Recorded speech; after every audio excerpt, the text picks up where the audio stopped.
दोस्तों बात करते हैं पीटर यान वर्सेस शॉन ओमेली फाइट के बारे में जो कि होने वाली है ऑन यूएफसी 280 कार्ड।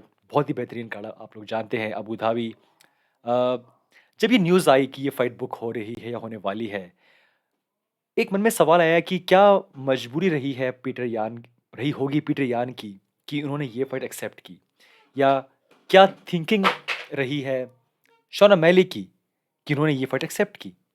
अ, अगर आप रैंकिंग देखें, पीटर यान नंबर 1 रैंक्ड, शोना मरी नंबर 13 रैंक्ड। सो बहुत कम आप ऐसा देखते हैं कि ऐसे मैचअप होते हैं बट बहुत कम। Uh, Leon Edwards versus Khamzat Chimaev, एक वो फाइट थी जो कि बुक हुई थी 2 बार 3 बार, हो नहीं पाई बट बुक हुई थी। वहाँ पे सेंस ये था कि यूएफसी पुश कर रही थी हमज़त को, कोई भी फाइटर था नहीं उनके लिए वहाँ पे अवेलेबल जो कि उनके लिए फाइट के लिए हाँ कर दे। लियोन वापस आ रहे थे एंड ही फेल्ट कि यार क्या करूँ मैं ऐसा जो कि एक बड़ी फाइट हो जाए एंड मेक सेंस। बट यहाँ पे पीटर यान बहुत अलग केस है compare to to Leon Edwards.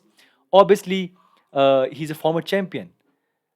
उनके पास सिर्फ जो लॉसेस हैं अगर देखें तो सिर्फ और सिर्फ है अगेंस्ट अल्जेमेन स्टर्लिंग इन यूएफसी। वो भी एक लॉस थी via disqualification and one loss obviously via points decision. So not a bad record, right? I mean come on, Peter यान इज पीटर यान, देयर इज नो डाउट। लेकिन शॉन मैली ने इस time पे किस बड़े नाम को हराया है? कौन सा ऐसा हायर रैंक फाइटर है जिसके लगे हर यार this guy is ready for the next level? जो लास्ट उनकी फाइट थी अगेंस्ट पीटर मनहॉज, डिस्क्वालिफिकेशन, राइट? या नो कॉन्टेस्ट जो भी मान लीजिए आप। सो वहाँ से जंप करना from Pedro Pedro Munhoz to Petr Yan एक बहुत बड़ा जंप है, बहुत बड़ा जंप है। और शॉन मैली जिस हिसाब से इसको देख रहे हैं, obviously Shawn Maili mentally he is undefeated, right? और ये बहुत ही अच्छी बात है फ्रैंकली। एक बहुत मशहूर या जानी मानी एक कोट है कॉर्नर की कि at the end of the day ultimately what it matters is what you think of yourself. So I don't think like a champion, why don't think like you're a king. So वो follow करते हैं शायद किसी एक तरीके से shown मैली, कि वो अपने आप को सबसे ऊपर मानते हैं, सबसे बेहतर मानते हैं, सबसे अच्छा मानते हैं। और वो कॉन्फिडेंस उनके पास है और वो फेक नहीं है, फ्रैंकली वो फेक नहीं है। बहुत सारे फाइटर्स बोलते हैं कि उनके अंदर कॉन्फिडेंस है, he will beat and he will defeat everyone, but you can see कि यार ये बंदा बोल तो रहा है बट आई डोंट थिंक ये उससे बिलीव कर रहा है। बट जब ये बातें बोलते हैं शॉन ओमेली, लगता है कि हाँ, ही बिलीव दोज थिंग्स। वो सिर्फ बोल नहीं रहे हैं बल्कि वो मानते हैं अपने अंदर कि यस, मैं इन सब से बेहतर हूँ और मैं हरा सकता हूँ पीटर यान को, जो कि बहुत ही अच्छी बात है। बट यहाँ पे क्या मिलेगा दोनों फाइटर्स को वो देखें। ये बात साफ है कि यहाँ पे ये फाइट जीतते हैं अगर Sean O'Malley, he will fight for the belt next time. I there is no doubt, हराना पीटर यान को इस टाइम पे एक बहुत बड़ी बात होगी और उनके लिए बहुत आसान होगा कि उनको हरा के यहाँ पे अगर वो जीत जाते हैं डेफिनेटली अगेंस्ट पीटर यान, नेक्स्ट फाइट हो for the belt. But what about Peter यान? यहाँ पे उनके पास बहुत कुछ खोने को है। Imagine number 1 ranked farmer champion, वो हार जाए अगेंस्ट नंबर 13 रैंक्ड। एक बहुत बड़ा गैम्बल है उनके लिए। बहुत कुछ है उनके पास खोने के लिए बजाय पाने के लिए। अगर वो हराते हैं शोना मैली को तो लोग क्या बोलेंगे? Obviously Shona Maili 13 ranked, what did you expect?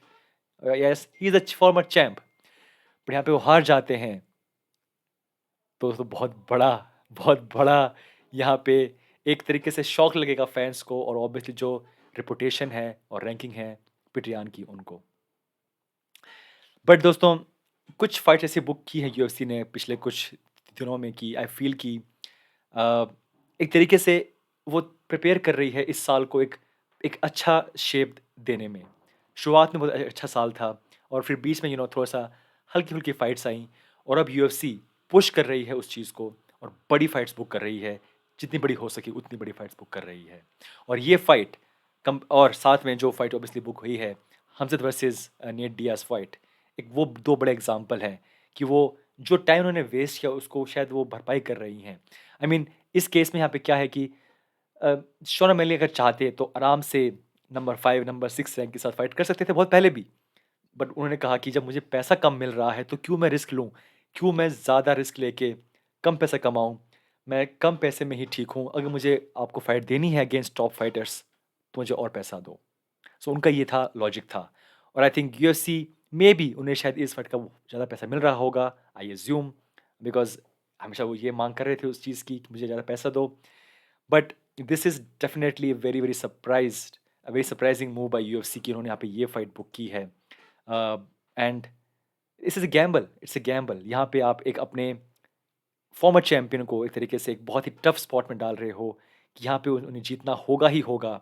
हार गए तो obviously it's like can't imagine कि यहाँ पे ये फाइट हार जाते हैं पीटर यान तो क्या होगा? Reputation wise and ranking wise. But यहाँ पे अगर जीत जाते हैं O'Malley, he will be superstar, superstar, no doubt about it. So एक गैम्बल खेल लिया यूएफसी ने एक तरीके से और वो दोनों ही तरीके से वो रेडी हैं आगे बढ़ने में। दोस्तों एनीवे वेरी इंटरेस्टिंग फाइट।